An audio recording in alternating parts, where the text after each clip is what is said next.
Semester के सभी छात्रों का हिंदी की क्लास में स्वागत है। कल मैं आपको ध्वनि व्यवस्था के बारे में बता रही थी, कंठ पिटक तक बता चुके थे और आज आपको स्वर तंत्रियों के बारे में बता रहे हैं। स्वर तंत्रियाँ ठीक उसी तरह ध्वनि तरंगें उत्पन्न करती हैं जिस प्रकार सितार के तारों से ध्वनि तरंगें उत्पन्न होती हैं।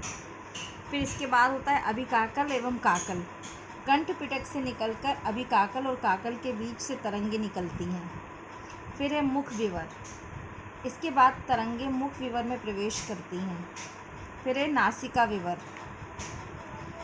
विवर। इसमें प्रवेश करके तरंगें अनुनासिक ध्वनियों में बदल जाती हैं।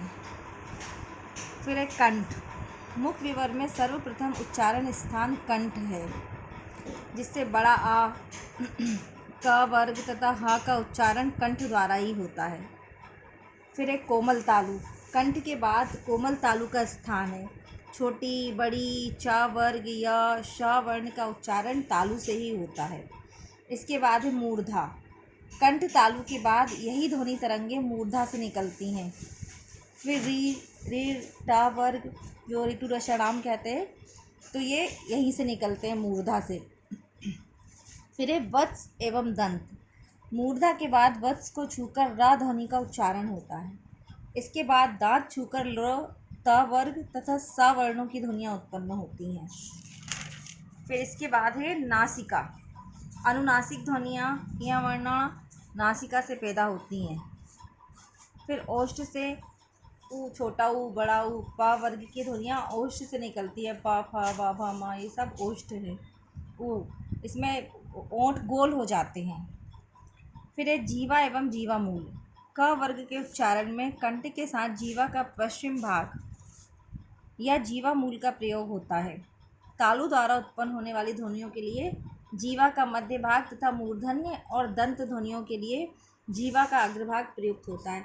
तो जब आप ये पढ़ेंगे, पढ़ते समय बोल बोल के देखिए। सारे उच्चारण स्थान आप लोगों को कई बार बता चुके हैं, पिछले सेमेस्टर में कई बार बताए हैं, तो वो बार बार आप लोग उसका प्रयोग करिए। बार बार बोल के देखेंगे तो सब याद हो जाएंगे। इसके बाद है बल। किसी ध्वनि या वर्ण का उच्चारण जिस शक्ति द्वारा किया जाता है उसे बल कहते हैं।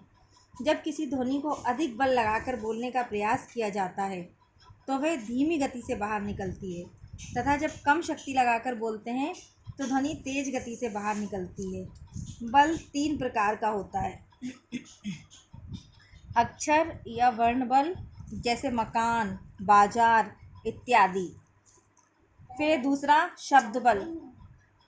मोहन ने ध्यान से पत्र पढ़ा। वाक्य बल, जैसे मैं राम को साथ लेकर ही घर जाऊंगा। फिर है लय। प्रवाहपूर्ण उच्चारण हेतु लय का होना आवश्यक है। एक अक्षर बोलने के बाद दूसरा अक्षर बोलने के मध्य समान समय देने को लय कहा जाता है। लय के साथ किया गया उच्चारण प्रवाहपूर्ण होता है। इसके बाद है स्वराघात।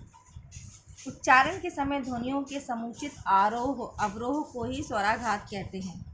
उच्चारण में स्वराघात का विशेष महत्व है। उच्चारण करते समय ध्वनियों के ऊपर उठने एवं ध्वनियों के नीचे जाने के लिए आरोह अवरोह का होना आवश्यक है। फिर एक गति। गति का तात्पर्य है शब्द समूह को बिना हिचकिचाहट एवं रुकावट के बोलना। उच्चारण की गति ना तो अधिक तीव्र होनी चाहिए, ना अधिक धीमी। प्रभावपूर्ण उच्चारण के लिए छात्रों को सामान्य गति से बोलने हेतु प्रशिक्षित करना चाहिए। ना बहुत तेज बोलें, ना बहुत धीरे बोलें, मतलब मध्यम आवाज़ में बोलना है कि सामने वाले को आपकी आवाज़ सुनाई दे। क्लास में अगर आप लोग पढ़ा रहे हैं, बोल रहे हैं, तो इतनी तेज़ बोलना है कि लास्ट बेंच पर जो बच्चा बैठा है उसको सुनाई देना चाहिए। फिर है विराम। विराम का अभिप्राय है क्षण भर के लिए रुकना। उच्चारण की शुद्धता हेतु विराम चिन्हों का ध्यान रखते हुए रुक रुक कर पढ़ने से लंबे वाक्य भी सरल एवं सुबोध बन जाते हैं। यही कारण है कि उच्चारण की शुद्धता के लिए विराम चिन्हों का सही ज्ञान होना अत्यंत आवश्यक है। तो विराम चिन्हों का आप लोगों को बहुत अच्छे से पता है। विराम चिन्ह भी आपको पहले बताए जा चुके हैं और फिर से बता दिए जाएंगे। अभी ही बताए थे भाषा में, आरंभिक भाषा में बताए थे, तो फिर से पढ़ लीजिएगा। ठीक है, इस वीडियो में इतना ही। इसके बाद उच्चारण अभ्यास बताया जाएगा, उच्चारण दोष।